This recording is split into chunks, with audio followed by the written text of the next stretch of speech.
Welcome to the Thrive Mindset Podcast, where manifesting your dreams isn't magic, it's momentum. I'm your host, Carrie Dahle, entrepreneur, author, and manifestation coach, and I'm here to help you stop holding yourself back and start building the life you've been craving. Each week, I'll share real stories, practical tools, and powerful mindset shifts to help you reframe the negative, embrace gratitude, and take aligned action toward your goals. If you're ready to up-level your life, your relationships, your success, then this is your place. Let's dive in.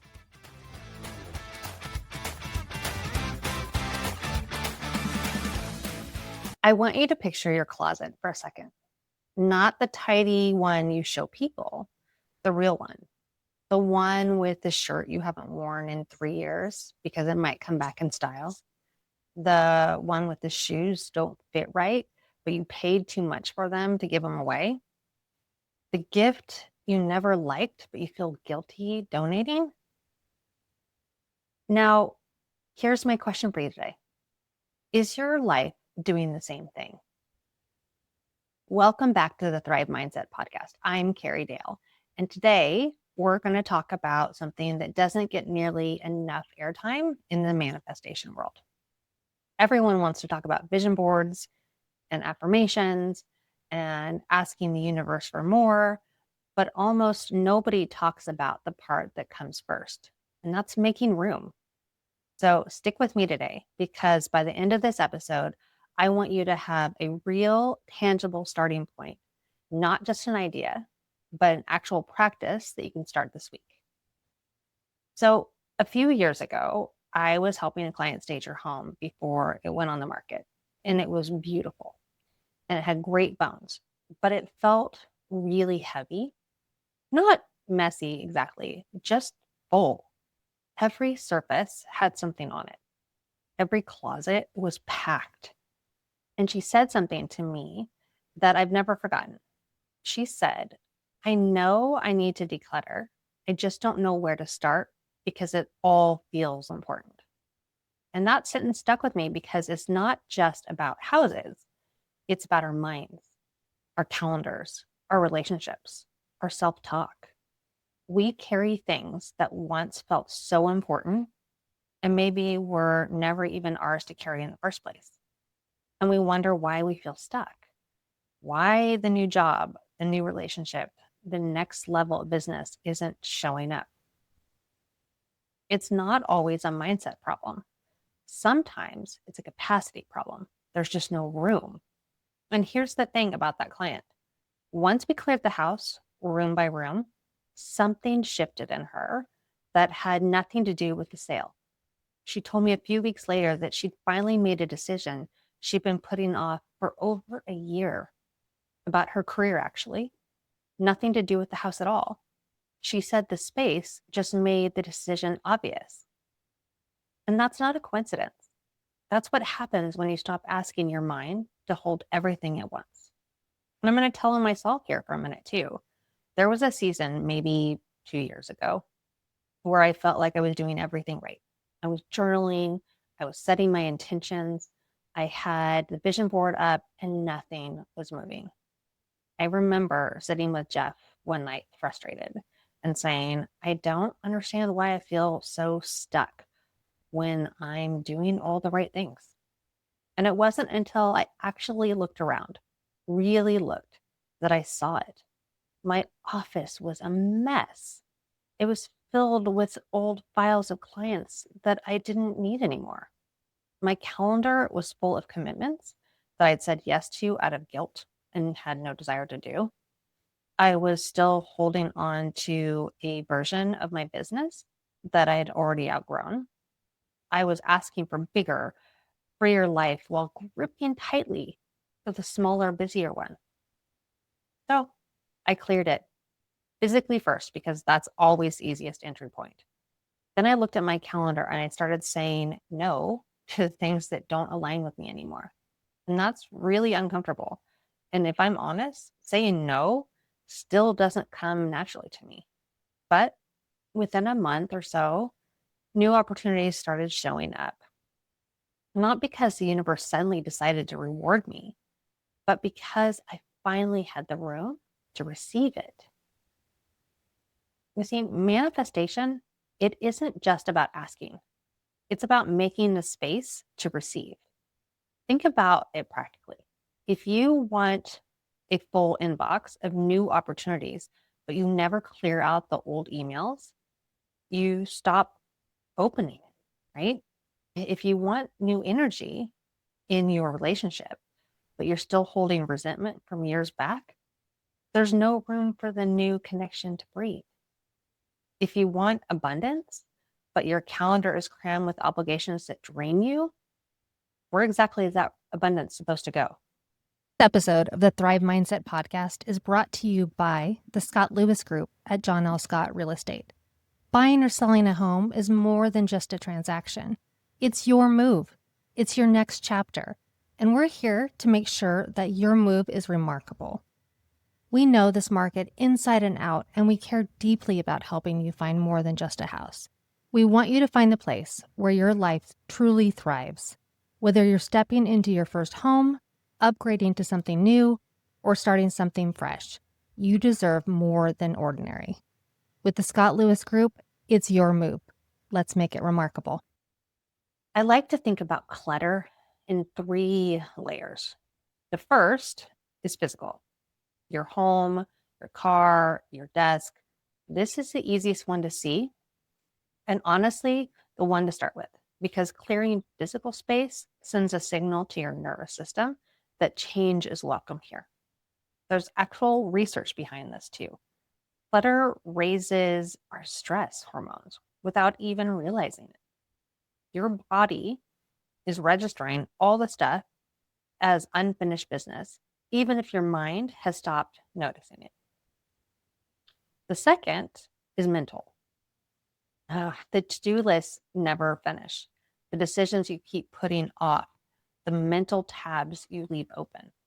This is quieter, but heavier than most people realize. I call these open loops. Every decision you're avoiding, every conversation you keep meaning to have, every half-finished project sitting in the back of your mind, that's mental clutter. And it's exhausting in the way that's hard to name because you can't see it piled up in a corner. And that's why it's kind of on a loop. And the third is energetic. The relationships that cost you more than they give. The old identity you've outgrown, but keep performing because it's familiar. The stories that you tell about yourself that were true 5 years ago and aren't true anymore. This is the deepest layer. And honestly, it's the one that takes the most courage to clear because it usually means letting go of who you thought you were supposed to be. It's hard to let go of something that you thought about yourself, or it's hard to let go of pieces of you that were a part of your life. But when you do the work, you make so much more room. And you don't have to clear all 3 of these at once, but I'd invite you to notice which one is the loudest for you right now. For some of you listening, it's genuinely your garage or your closet. For me right now, I have some cupboards in the kitchen that I greatly need to get to. I opened them up last night when I was trying to find a bowl, and I realized there was things in there I haven't touched in years. And so why are they just taking up space in the back of a closet or cupboard? And for others of you, it's a conversation you've been avoiding for months. And for some, it's a belief about yourself you've been dragging around since high school that has absolutely no business still being in your life. I think it's worth pausing here and asking why we hold on to things in the first place. Because if we don't understand that, the clearing never sticks. A lot of the time, it's guilt. We keep the gift we don't like because someone gave it to us with love. We keep saying yes to a commitment because we feel like we owe somebody. We hold on to a grudge because letting go feels like we're saying what happened didn't matter. And sometimes It's identity.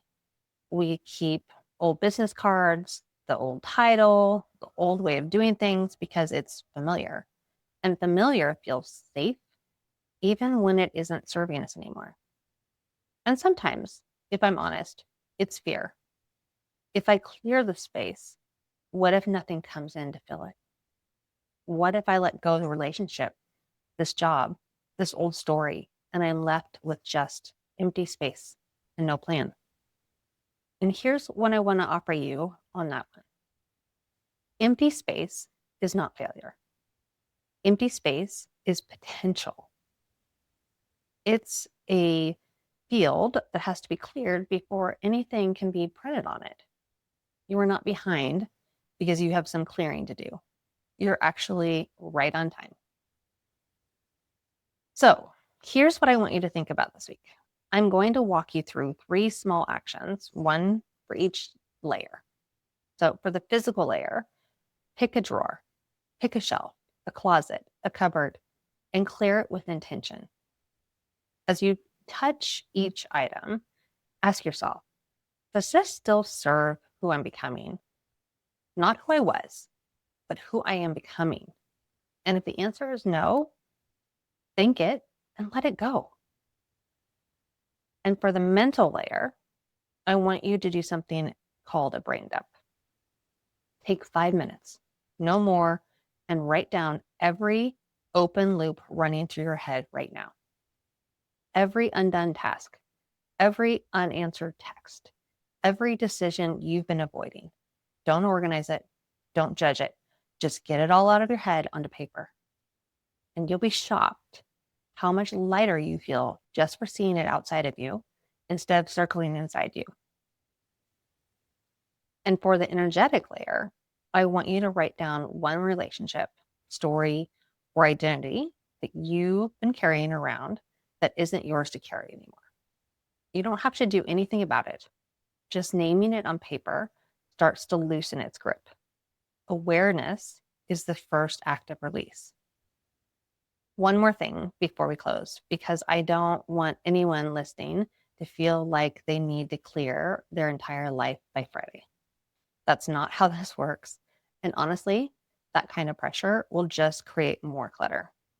This time in the form of guilt about not doing it fast enough. Clearing is a practice, not a project. You don't have to overhaul your whole life in one weekend. Pick the one drawer. Do the one brain dump.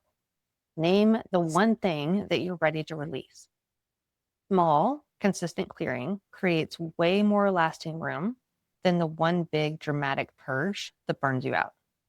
And I tell you, I'm the queen of trying to bang everything out as quickly as possible. So don't do that. Take your time. Because here's what I know for sure.